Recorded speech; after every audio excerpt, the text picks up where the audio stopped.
What did Jesus actually eat? It's a question you might not have thought about, but the answer reveals so much about who he was, his mission, and what he valued most. It's not just about historical trivia, it's about understanding the heart of Jesus through his meals. So, let's go on a journey back in time, pull up a chair at Jesus' table, and discover the surprising, powerful, and deeply moving story of his diet. First, we have to understand that Jesus knew what it was like to be hungry. I mean, really hungry. Think about his 40 days in the desert. The Bible tells us he fasted, and afterward, he was famished. Satan tempted him, saying, "If you are the Son of God, tell these stones to become bread." But Jesus refused. He chose to endure that hunger to show us that our spiritual needs, our reliance on God's word, are even more vital than physical food. He experienced the most extreme human hunger so that when we feel empty, we know he understands. He's not a distant God who can't relate to our most basic needs. He's been there, in the dust, feeling the pangs of an empty stomach. This wasn't just a test of willpower, it was an act of profound solidarity with all of humanity. He was declaring that there is a deeper satisfaction, a bread of life that sustains us in ways a simple loaf never could. So, when he wasn't fasting, what was on his plate? The diet of a first-century Galilean was simple and rustic. We're talking about whole, natural foods straight from the land. The staples would have been bread, specifically unleavened bread made from barley or wheat. Think flatbreads, perfect for dipping and scooping. Olives were everywhere, and so was olive oil, used for everything from cooking to lighting lamps.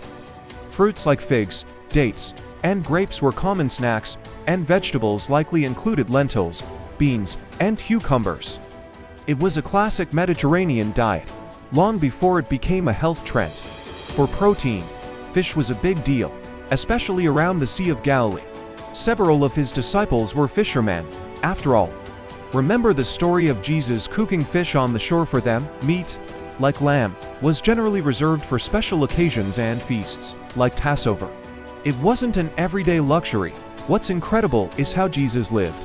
He didn't have a home or a pantry to call his own. He relied on the hospitality of others. He ate what was offered, sharing meals in the homes of people who opened their doors to him. This tells us so much about his humility. He was the King of Kings, yet he lived day to day, trusting in God's provision through the kindness of strangers and friends. His diet was one of simplicity and dependence, a powerful lesson in itself. Now, here's where things get really interesting and even a bit shocking for the culture of his time. It wasn't just what Jesus ate, but who he ate with. In that society, sharing a meal was a huge deal. It signified acceptance, friendship, and intimacy. The religious leaders, the Pharisees, were extremely particular about this. They had strict purity laws and would only eat with people they considered righteous and clean. And Jesus, he completely turned this upside down. He actively sought out the people on the fringes, the ones everyone else looked down on. He ate in the homes of tax collectors like Zacchaeus and Matthew, who were seen as traitors working for the Romans. He shared meals with people labeled as sinners. Imagine the gasps and the whispers. The religious elite were appalled. They grumbled, "This man welcomes sinners and eats with them." But that was the whole point. For Jesus, a meal was a mission. It was an open invitation. By sitting down and breaking bread with them, he was saying, "You are seen, you are valued, you belong." He was demonstrating God's radical, unconditional love in the most tangible way possible. He wasn't endorsing their past choices, he was offering them a new future. His table was a place of grace, not judgment. It was where the outcasts became guests of honor. And that was a revolutionary message. So what happened when the crowds were hungry and there was no food to be found? This is where we see Jesus move from simply eating food to miraculously providing it. The most famous example, of course, is the feeding of the 5,000. A massive crowd had followed him to a remote place. It was getting late, and everyone was hungry. The disciples saw a problem: thousands of people and only 5 barley loaves and 2 small fish. It was nothing, impossible. They wanted to send the people away, but Jesus saw an opportunity. He took the ridiculously small meal, looked up to heaven, gave thanks, and broke it. And then, the miracle unfolded. The disciples started distributing the food, and it just kept coming. Everyone ate, until they were full. And here's the kicker. They collected 12 baskets of leftovers. More than they started with. He did it again with 4,000 people. These weren't just magic tricks to impress the crowd. They were powerful signs. Jesus was showing them, and us, that He is the source of all provision. When we feel like we don't have enough, whether it's food, strength, or hope, He can take our not enough and turn it into more than enough. He is the divine host who can satisfy the deepest hungers of the human heart, far beyond just a physical meal.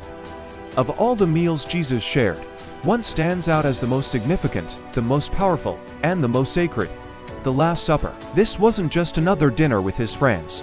It was the Passover meal, a sacred Jewish tradition commemorating their liberation from slavery in Egypt. But Jesus was about to give it a radical new meaning. As He sat with His 12 disciples in that upper room, the atmosphere was thick with emotion and foreshadowing. He knew what was coming. He took the bread, gave thanks, broke it, and said, "This is my body, which is given for you. Do this in remembrance of me." Then He took the cup of wine and said, "This cup is the new covenant in my blood, which is poured out for you." In that moment, He transformed these simple elements into a profound symbol of His coming sacrifice. The broken bread represented His body, which would be broken on the cross. The wine represented His blood, which would be shed to forgive sins and establish a new relationship, a new covenant, between God and humanity. He was instituting a new tradition for all His followers, a way to remember His sacrifice and experience His presence. The Last Supper wasn't an ending. It was the beginning of a new way to understand salvation, community, and remembrance, a meal that believers have continued to share for 2,000 years. The story doesn't end at the cross. After His resurrection, in His glorified new body, what's one of the first things Jesus does? He eats. It's such a human, grounding, and beautiful detail. The disciples were hiding, terrified and confused. They'd heard rumors of His resurrection, but it seemed too good to be true. Suddenly, Jesus appeared among them. They thought He was a ghost. To prove He was real, physically and truly alive, He asked them a simple question: "Do you have anything here to eat?" They gave Him a piece of broiled fish, and He ate it right there in front of them. It was a powerful, tangible proof He wasn't a phantom or a hallucination. He was the risen Lord. In the flesh. Later, He appears to some disciples on the shore of the Sea of Galilee. They'd been fishing all night and caught nothing. A man calls from the shore, telling them to cast their net on the other side. They do, and it's suddenly overflowing with fish. When they get to shore, they realize it's Jesus. And what is He doing? He has a charcoal fire going, with fish and bread cooking on it. "Come and have breakfast," He says. This post-resurrection meal is so tender.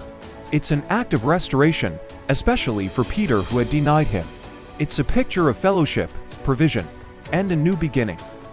Even in His resurrected glory, Jesus still values the simple, profound intimacy of sharing a meal together. So, what did Jesus eat? He ate the simple food of the poor. He ate the celebratory meals of His culture. He ate with outcasts and sinners. He miraculously provided food for the hungry. And He transformed a final meal into a sacrament that would define His church. Ultimately, the story of what Jesus ate is a story of His humanity, His humility, and His deep, abiding love for people. He used meals to teach, to include, to heal, and to offer us the greatest gift of all, Himself, the true bread of life. His table was, and still is, open to everyone. Thank you for watching 1E2. If this story touched you, please like, subscribe, and share it with someone who might need to hear it. See you next time.